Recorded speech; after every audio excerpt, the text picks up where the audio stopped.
Seringkali kebaikan Allah itu kita pandang dari sudutnya yang materi.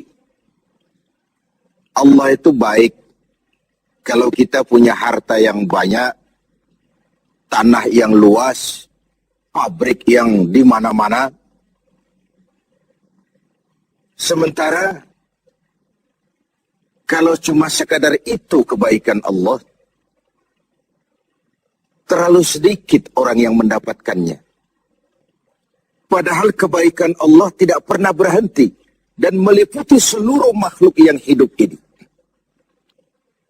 Karena itu pada kesempatan jumpa sore ini, saya ingin mengajak kita melihat kebaikan-kebaikan Allah dalam bentuk yang lain. Bahwa kita diberikan harta yang banyak, itu kebaikan Allah. Diberikan tanah yang luas, itu juga kebaikan Allah. Diberikan perusahaan, pabrik di mana-mana, itu juga kebaikan Allah. Tapi tidak terbatas kepada itu. Ada kebaikan-kebaikan yang non-materi, yang malah justru itulah esensi kebaikan itu. Mari kita renungkan sebuah hadis, di mana baginda Rasul bersabda, arba'atun. Man u'tiyahunna faqad u'tiya khairat dunya wal akhirah. Ada 4 hal. Siapa yang oleh Allah diberikan keempat hal ini, sungguh dia telah diberikan kebaikan dunia dan sekaligus kebaikan akhirat. Kebaikan dunia juga kebaikan akhirat. Ini berarti belum tentu yang baik di dunia menurut kita akan berbuntut baik juga di akhirat. Tapi orang yang diberikan 4 hal ini, dia sungguh diberikan kebaikan dunia dan juga kebaikan akhirat nanti. Apa 4 perkara ini? Yang pertama, qalban syakir. Orang yang oleh Allah diberikan hati yang pandai bersyukur. Ada ungkapan, my heart is my home. Hatiku adalah rumahku. Kalau luas hati, rumah yang kecil besar rasanya. Kalau sempit hati, rumah yang besar pun kecil jadinya.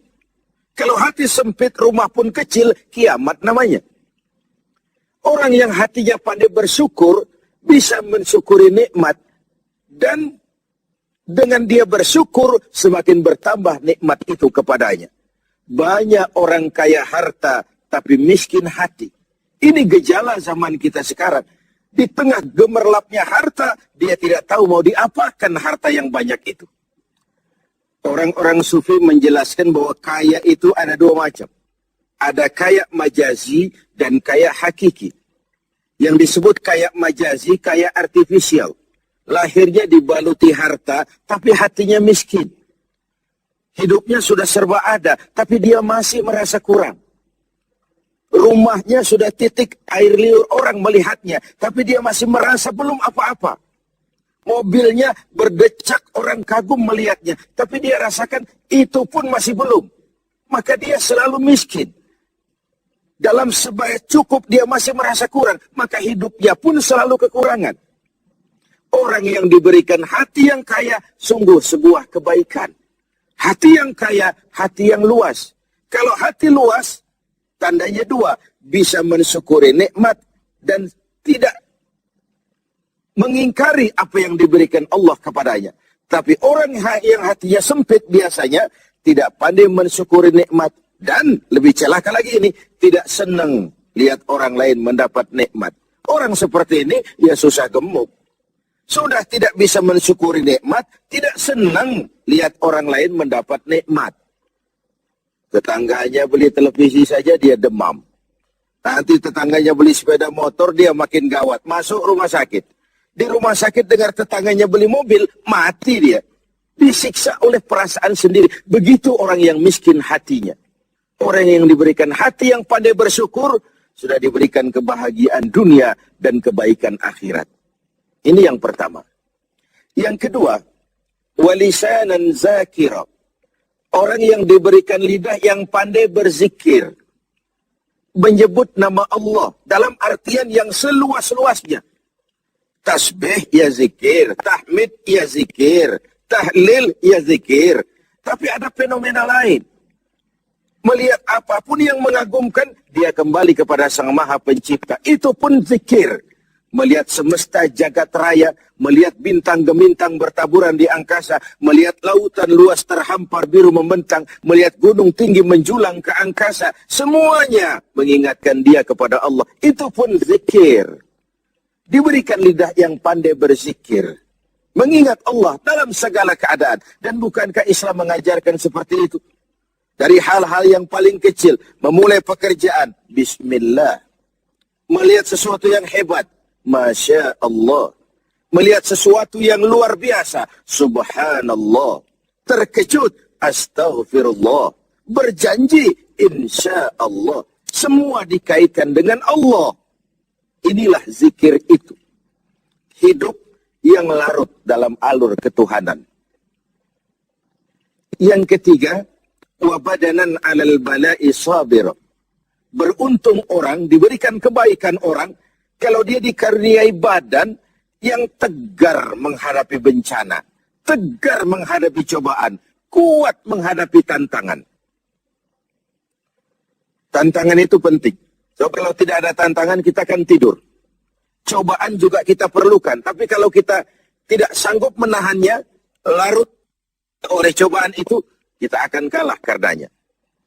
Orang yang baik, diberikan kebaikan dunia akhirat, punya badan yang tegar menghadapi cobaan. Apa cobaan Allah? Dua macam. Satu ayat menjelaskan, وَنَبْلُوكُمْ بِالْخَيْرِ وَالشَّرِّ. Kami akan coba, kami akan uji kamu dengan yang baik dan dengan yang tidak baik.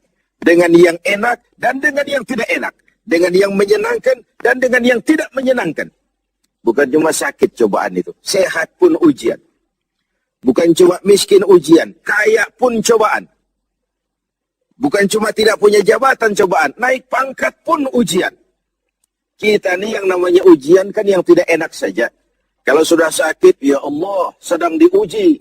Sehat, lupa daratan. Miskin, ujian. Setelah kaya, lupa bahwa itu juga ujian. Fenomenanya apa? Banyak orang lulus ketika diuji dengan kemiskinan.